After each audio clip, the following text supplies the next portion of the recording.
Tribunal aplica pena suspensão tinantolo para arguido ex-secretário de Estado Arte e Cultura, também factos provado katak, arguido halo agressão físico, balezada Levenita Madeira, utilizada de Sidi Taraan.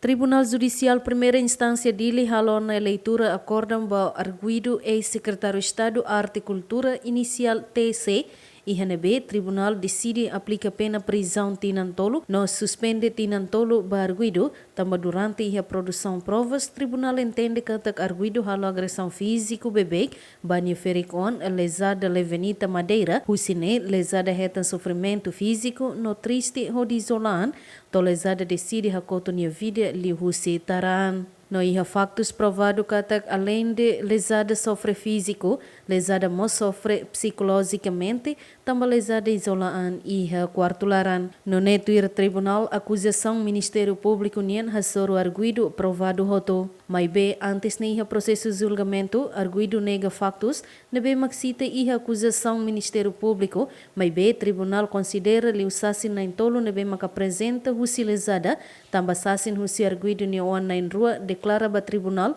kataksira nia aman nunca halo agressão hasoro ni inan. No tribunal mos considera kata arguido holezada iha oan nain hat nebe sei precisa nia aman tambah lakon ona inan no tribunal decide hodi hatun decisão aplica pena prisão tinantolo no suspende tinantolo ba arguido mai behu si parte assistente lesada nian ho família la concorda ho decisão ne tambah considera decisão tribunal nian la justo tambah pena ne kman leo. No assistente Olívio Barros se halo recurso de contesta decisão Tribunal Primeira Instância. Além de advogado privado Pedro Aparício Mos declara que la aceita a decisão idene, também decisão idene condena arguido ho pena tinantolo no suspende tinantolo, mas que la tama comarca, mas behu si parte defesa hare katak decisão idene fraculos, também tribunal considera leu sa sincera husi lesada nian nebela hare direita problema ne, também defesa Mos se hato recurso de contesta decisão Tribunal Primeira Instância. Santina de Jesus, Jacinto Fuca, GMN.